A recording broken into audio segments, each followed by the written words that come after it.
Bonjour à tous et bienvenue dans cette nouvelle vidéo de Quantique Laravel.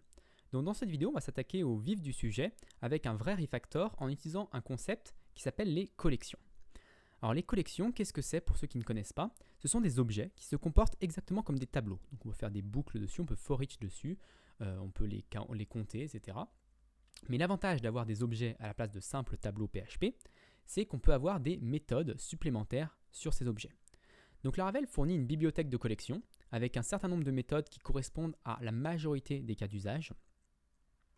Mais vous en avez également pour d'autres frameworks PHP, vous avez des bibliothèques qui sont indépendantes de tout framework et vous en avez même dans d'autres langages.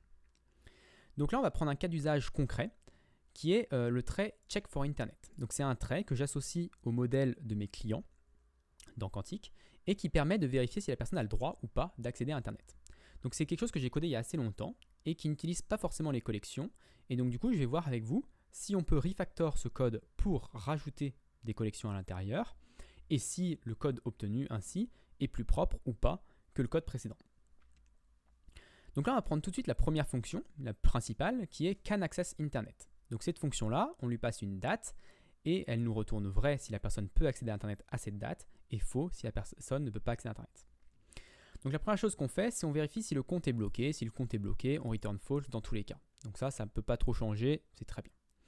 Ensuite, on fait un for each sur tous les packages de la personne. Donc les packages de la personne, ce sont les offres qu'elle a choisies.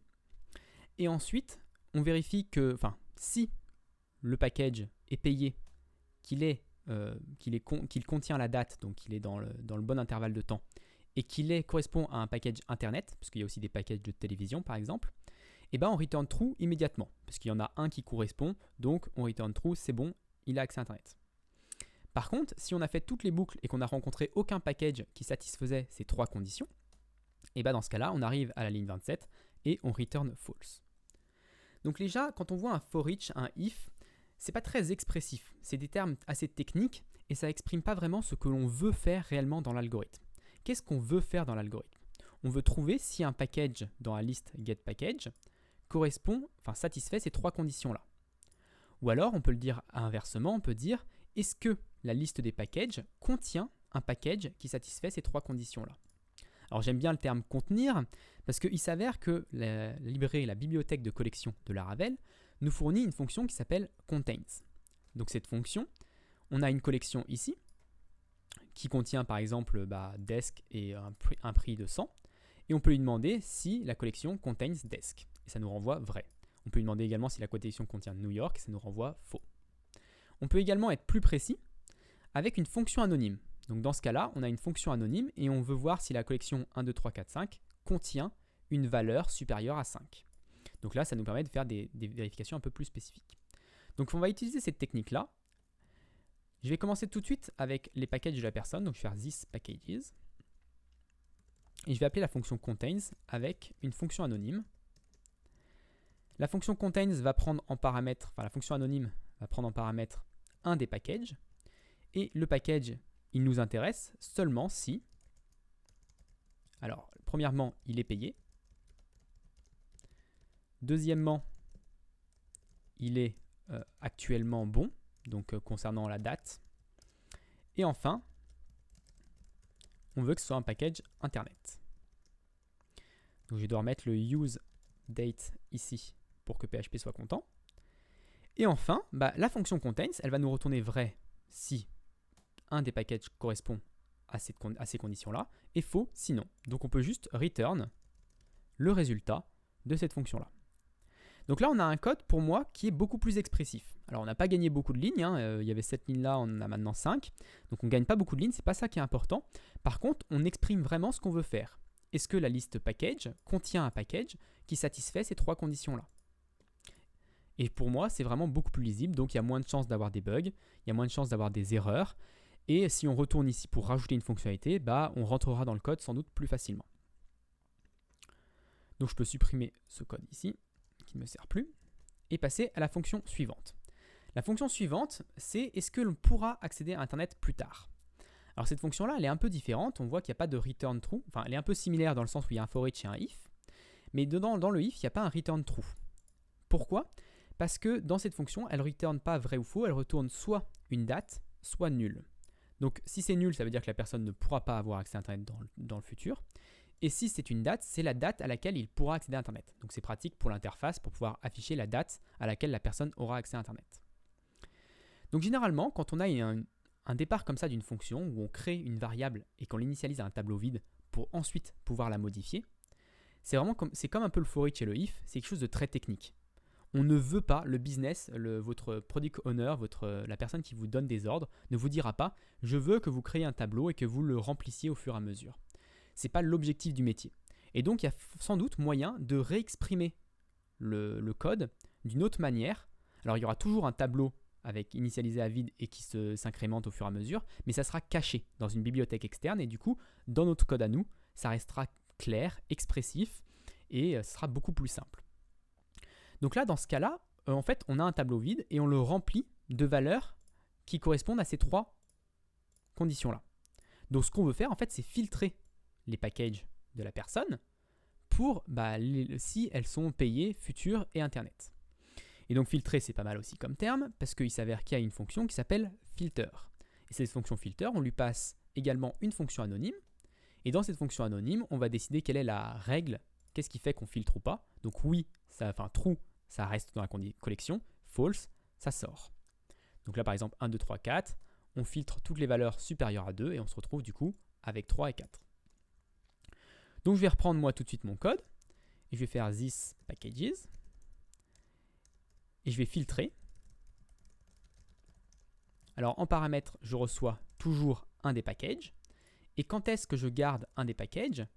Je le garde si le package is paid,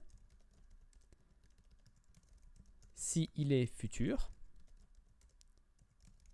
et si il est Internet. Maintenant, ce n'est pas la fin de mon algorithme cette fois-ci, parce que j'ai une liste de packages qui sont futurs et qui sont payés. Mais moi, ce qui m'intéresse, c'est quand est-ce que la personne en réalité aura accès à Internet. Et pour ça, on voit bien qu'ici dans le tableau, on ne met pas dans le tableau start, on ne met pas le package directement, on met la date de départ du package. Parce qu'ensuite, ça nous intéresse pour, si justement il y a une date de départ, on va prendre la date de départ minimum pour pouvoir afficher la date la plus proche de nous à laquelle la personne pourra accéder à Internet. Donc comment on fait ça avec des collections ? Quand on doit transformer, là par exemple, une collection de packages en une collection de dates de départ, on utilise une opération qui s'appelle map. Donc, si je regarde ici la documentation, on peut aller dans la fonction map. Cette fonction map, même chose, elle prend une fonction anonyme. Par exemple, là, ça return l'item x2. Et donc, on avait 1, 2, 3, 4, 5. Et ça va nous retourner 2, 4, 6, 8, 10. Donc là, moi, je vais pouvoir faire du coup un map. Parce que je veux transformer mes packages en date de départ. Donc, j'ai un package ici. Et je vais return package get start. Donc là maintenant, à ce niveau-là de ma collection, j'ai maintenant une collection de dates de départ. Et si on regarde un petit peu notre algorithme précédent, on prenait la valeur minimum.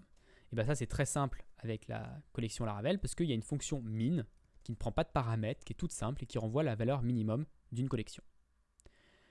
Donc là c'est assez expressif, je peux juste return du coup cette valeur parce qu'on a la chance de ne pas avoir à faire le return nul parce que min renvoie nul s'il n'y a rien dans la collection.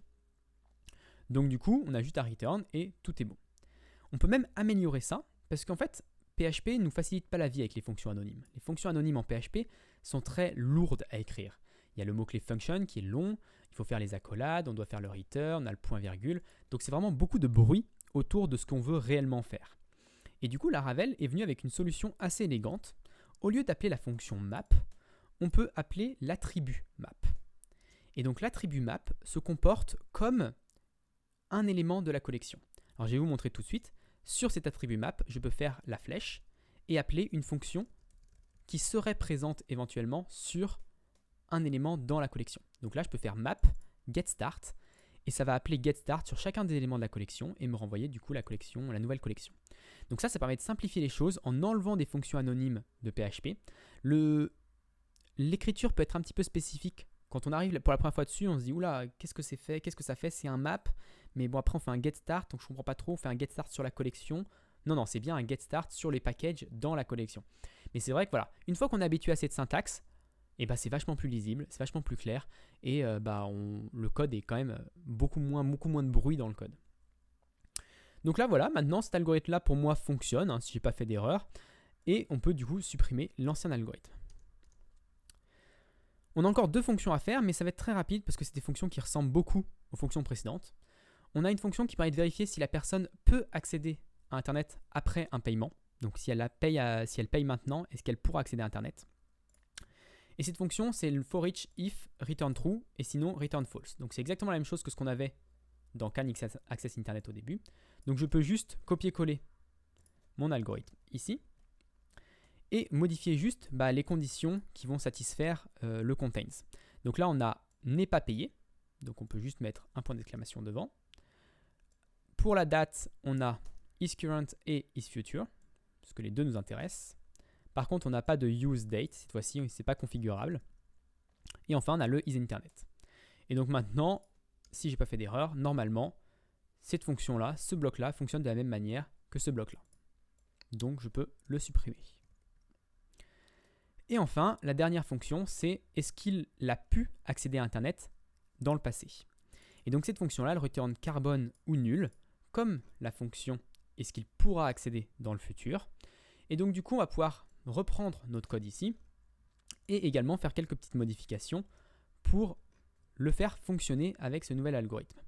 Donc tout d'abord, ce qui nous intéresse, c'est les packages du passé, pas les packages du futur. Donc on va filtrer, on veut toujours des packages payés, on veut des packages du passé et on veut des packages qui sont Internet également.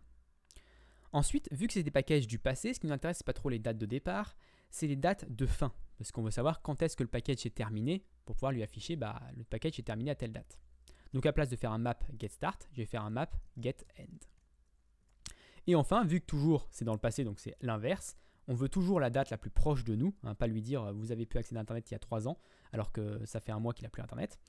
Donc ici, je vais mettre un mix, je ne vais pas mettre un min, je vais mettre un max pour récupérer la dernière date qui nous intéresse. Et également, voilà l'algorithme précédent qui était assez compliqué avec un for each, un if, un tableau vide, également un deuxième if avec un return nul.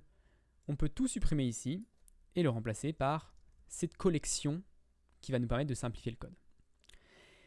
Et enfin, il y a une dernière fonction qui est beaucoup plus compliquée, qui permet de vérifier si qui permet d'avoir la date à laquelle l'abonnement de quelqu'un va se terminer. Alors l'algorithme est plus compliqué parce qu'il y a une espèce de continuité. Si la personne s'abonne pour janvier, février, puis pour avril, la fin sera fin février. Parce qu'il y a eu une discontinuité à un mois où il ne sera pas abonné. Donc c'est vraiment quelque chose qui est un petit peu plus complexe à faire avec les collections. Et j'ai essayé quand même plusieurs fois avant la vidéo d'essayer de faire quelque chose de simple. Et j'arrivais pas à rentrer dans le format 15 minutes. Ça durait à chaque fois 25 minutes la vidéo. Parce qu'il faut expliquer quand même pas mal de concepts. Et même moi, je ne suis pas sûr que utiliser des collections dans ce genre de cas apporte quelque chose au code. Parce qu'à la fin, on se retrouve avec vraiment des gros blocs de collections. Est-ce que c'est plus clair? Est-ce que c'est plus lisible? Pas sûr. Tout ça pour dire que pour écrire cet algorithme, de toute manière, qu'il reste comme ça ou qu'il soit en collection, il faut utiliser des tests unitaires. Et en lançant les tests unitaires, je n'ai pas lancé là dans cette vidéo, mais en lançant les tests unitaires pour les premières fonctions et pour essayer des choses sur cette fonction-là, je me suis rendu compte que c'était des vieux tests unitaires que j'avais codés il y a assez longtemps et qui n'étaient pas du tout résilients. Donc ça, c'était un problème. Et je trouve que c'est un sujet intéressant de vidéo, donc j'en parlerai dans la prochaine vidéo la semaine prochaine. On va essayer de refaire un petit peu les tests unitaires. Comme ça nous permet de travailler sur cette fonction-là, sans doute dans une vidéo encore plus tard, avec des tests solides qui ne cassent pas si le code change, parce qu'actuellement les tests cassent si je change du code, parce que j'utilise des mocks, etc. Donc on verra ça dans la prochaine vidéo, comment ça fonctionne, qu'est-ce qu'il ne faut pas faire dans les tests unitaires, donc qu'est-ce que j'ai fait et qu'il ne faut pas faire dans les tests unitaires, et comment faire pour réparer ça justement, pour avoir des tests unitaires un peu plus solides, qui nous aident vraiment à transformer, à améliorer notre code, à refactor notre code. Donc en attendant, je vous laisse avec ces collections, qui sont quand même pratiques dans des cas très simples. N'oubliez pas de vous abonner si ça vous a plu pour ne pas manquer mes prochaines vidéos. Laissez un petit commentaire, ça fait toujours plaisir. Et moi, je vous donne rendez-vous dans la prochaine vidéo, vendredi prochain, pour la prochaine vidéo de Quantique Laravel.